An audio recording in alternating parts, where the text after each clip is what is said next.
आपने धूम पिक्चर देखी, उसके बाद धूम 2 आई, मुन्ना भाई आई, फिर आई लगे रहो मुन्ना भाई।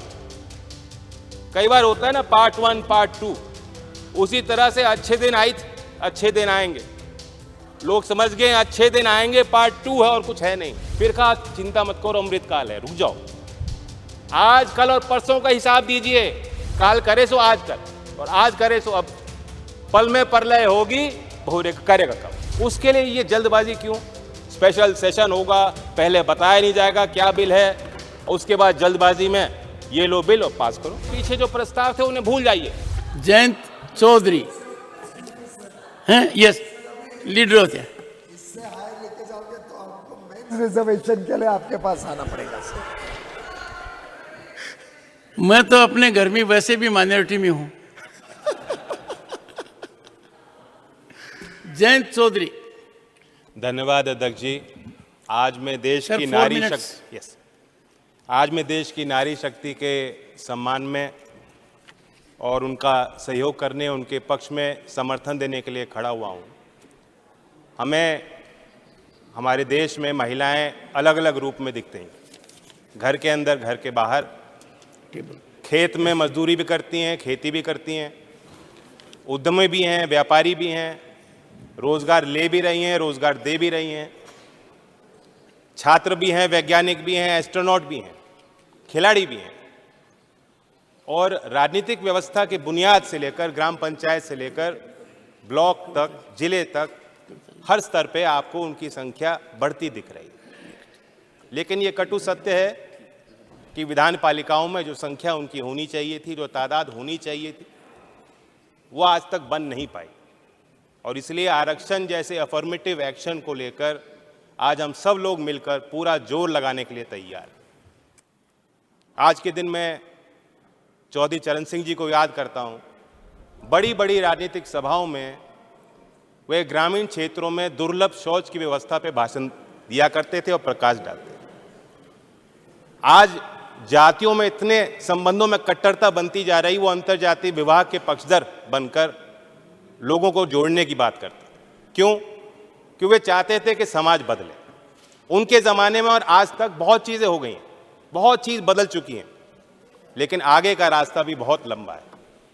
मैंने खुद देखा है महोदय, गांव में अगर सामाजिक और राजनीतिक परंपराओं के कारण लज्जा और शर्म को बहाना बनाकर अगर उन पे बोझ ज़्यादा लगाया जाता है, तो शहरों में भी, मध्यम वर्ग में, बहुत बड़े बड़े संभ्रांत परिवारों में भी घर की महिलाएं खाना बना रही हैं।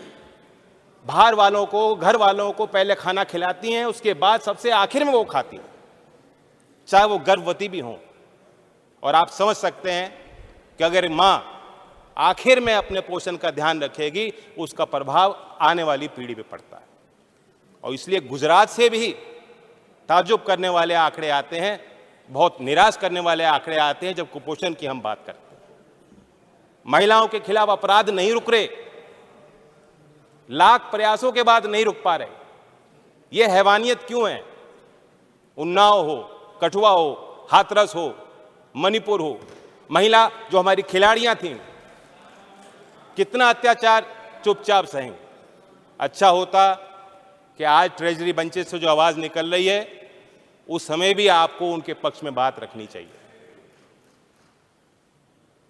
मैं मानता हूं कि इन चीजों का समाधान तब होगा जब हम जैसे लोगों की संख्या ऐसे सदनों में कम होगी और महिलाओं को खुद एजेंसी मिलेगी और खुद अपने नेतृत्व को आगे बढ़ने का मौका महिलाओं को as a voter, as a supporter and as a leader मिलेगा।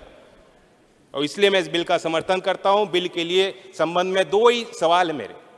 नंबर 1, आप ही की प्रक्रिया को अगर हम फॉलो करते हैं तो 10 साल तो कहीं नहीं गए। तो जो चीज 2034 तक शायद आनी है, उसके लिए ये जल्दबाजी क्यों? स्पेशल सेशन होगा, पहले बताया नहीं जाएगा क्या बिल है, उसके बाद जल्दबाजी में ये लो बिल और पास करो। क्या मजबूरी है? विंटर सेशन में भी ला सकते थे। कल गृह मंत्री अमित शाह जी ने लोकसभा में कहा कि हम ये जो आयोग बना रहे हैं, परिसीमन आयोग, ये जन सुनवाई करेगा। क्या महिलाओं को आरक्षण देने के लिए हमें जनसंख्या तलाशनी पड़ेगी, जिले जिले में जन सुनवाई करनी पड़ेगी? क्या आज भी महिलाओं को आगे आके गवाही देनी पड़ेगी कि हमें आरक्षण दो? फिर दोबारा मांग उठानी पड़ेगी, फिर दोबारा विरोध झेलना पड़ेगा? तो इसलिए परिसीमन आयोग की कहीं कोई आवश्यकता नहीं।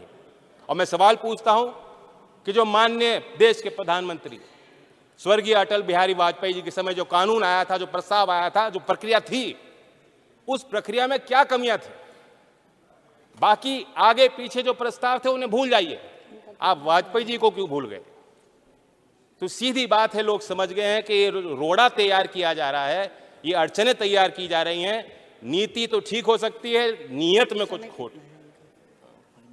आपने धूम पिक्चर देखी, उसके बाद धूम 2 आई, मुन्ना भाई आई, फिर आई लगे रहो मुन्ना भाई। कई बार होता है ना पार्ट 1 पार्ट 2, उसी तरह से अच्छे दिन आई थे, अच्छे दिन आएंगे। लोग समझ गए अच्छे दिन आएंगे पार्ट 2 है और कुछ है नहीं, करें आपका और कुछ नहीं। 2022 तक महोदय, 2022 तक देश के हर गरीब को छत मिल जानी थी, किसान की आय दुगनी होनी थी, 100 स्मार्ट शहर बनने थे। फिर कहा चिंता मत करो, अमृतकाल है, रुक जाओ। आज कल और परसों का हिसाब दीजिए, आज महिलाएं इंतजार क्यों करें बताइए? अगले चुनाव में आरक्षण क्यों नहीं दिया ये बताइए? ये सवाल सबके मन में है। और संत कबीर जी का एक दोहा दोहराता हूं कि आज कल काल करे सो आज कर, और आज करे सो अब, पल में प्रलय होगी बहुरे करेगा कब। धन्यवाद।